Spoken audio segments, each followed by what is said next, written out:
Box to Box Hoops Preview, hosted by Ndegs. Welcome to my NBA preview. My name is Ndegs, and today's team is Detroit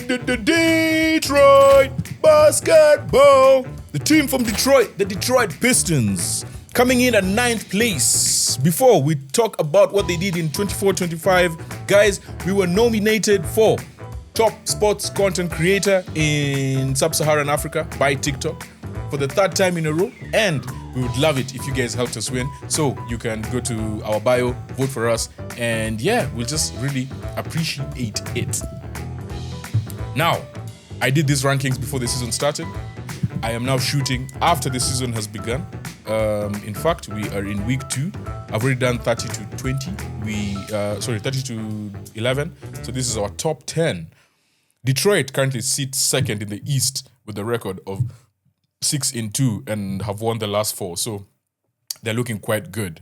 Before we preview them, this is what they did in 24-25. They finished with a 44-38 record, 6th in the East. They lost in the first round of the playoffs to the New York Knicks 4-2. They became the first team ever in NBA history to triple their win total from the previous season. So they won 14 games in 23-24. They won 48 games in 24-25. In fact, that's more than triple. 14 times 3 is 42. So 6 more wins. First playoff appearance since 2019. They won 2 games in the playoffs. The first playoff victory in many years. The last victory actually was against the Celtics 15 years ago. Was it 17 years ago? I can't remember. But anyway, it was like 15, 17 years. 2021, overall pick number 1, Cade Cunningham took a major leap. He led the team in scoring around 25 points per game. He was durable and showed great leadership. They had a strong defensive identity under J.B. Bickerstaff. They finished 7th in this defensive rating, allowed only 45.5 points per 100 possessions in the paint, and were only 2nd to OKC. They led the league in fast break points. And yeah, they were just amazing. So that defensive prowess plus fast break combo was a departure from previous years, but this is their clear identity. Like that is their style of play now. Need to give a big shout out to Tobias Harris, who was just kicked out of Philly. He was hated on, and when he came here, he just showed what he can do. And I think since he left Philly, they've definitely won more games than the Sixers have won games. So he's been good. He was quite clutch, brought great leadership. Malik Beasley, Tim Hardaway Jr., Dennis Schroeder were very, very dope additions in resetting team culture at the Detroit Pistons as they tried to get back to the highs of winning the title in 2004. And I think before that was 1990-91. Yes, under Isaiah Thomas. Then Ron Holland II, Ausar Thompson. Emphasis on young core development. If you're just getting into the NBA, Ausar Thompson is a baller and he can fly. That guy can actually fly. Him and his twin brother at the Rockets. So watch out for those two. Lack of consistent perimeter shooting limited their half-court offense tremendously, just like another team in the East, which you're going to look at. But I really, really am a big, big fan of where this team is going. And these are some of the moves that they made in the offseason to try and show up the team. They brought in Javonte Green from the Cavs. Actually, he was a free agent who left the Cavs. And then Colby Jones coming in from the Wizards as a free agent. Caris LeVert coming in from the Hawks as a free agent. And then Duncan Robinson, who came in as a sign and trade from Miami. Sign and trade basically means like your contract can be up, but then the team decides instead of just letting you go, they'll sign you so that they can trade you for something so that you don't go for free. So basically that's what a sign and trade is. They did not draft anyone. They resigned Dennis Jenkins, qualifying offer, and Paul Reed Jr., center. Then departures, we have Malik Beasley, free agent. Simone Fontecchio, who has been really impressive at Miami. He was traded to Miami for Duncan Robinson. Tim Hardaway Jr., Ron Harper, free agent, who left for Boston. And Dennis Schroeder, who also left as a free agent and is now with the Sacramento Kings.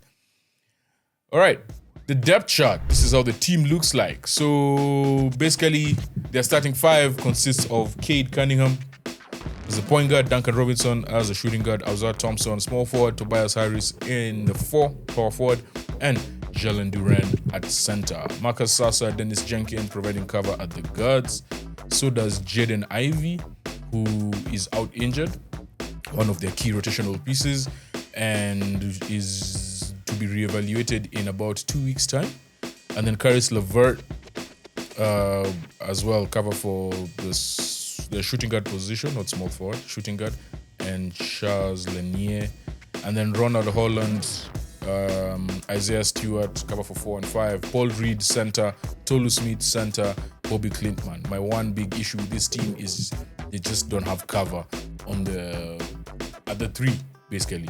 I know Tobias can play there, I know Ronald Holland can play there, but Tobias is already is your best power forward. So, yeah, a bit short at the small forward position.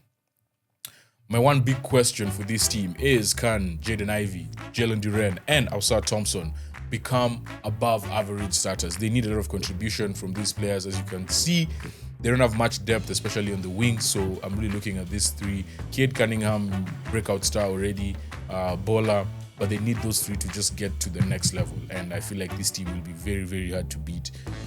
They already have a great foundation in being solid defensively and really going after you on fast break. So, yeah, I think they have the tools. They just need to keep developing.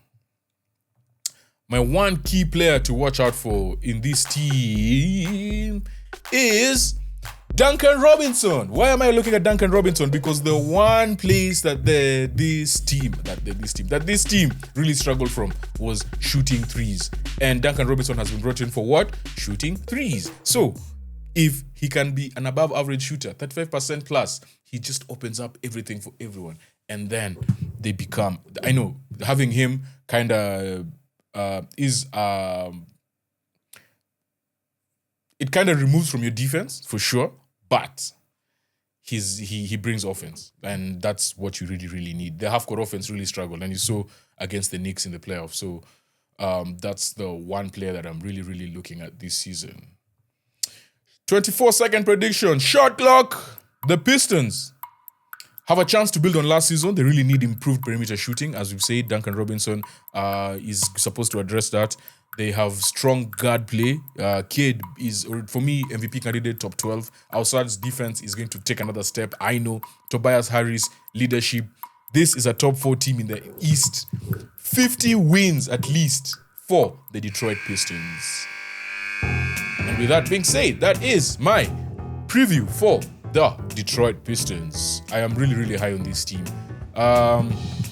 Now, we move on to a team in the West, a team that has dared to just do amazing things. Last season, they knocked out Steph Curry, LeBron James in the same playoffs. Like, they were balling. So, in number 8 is the...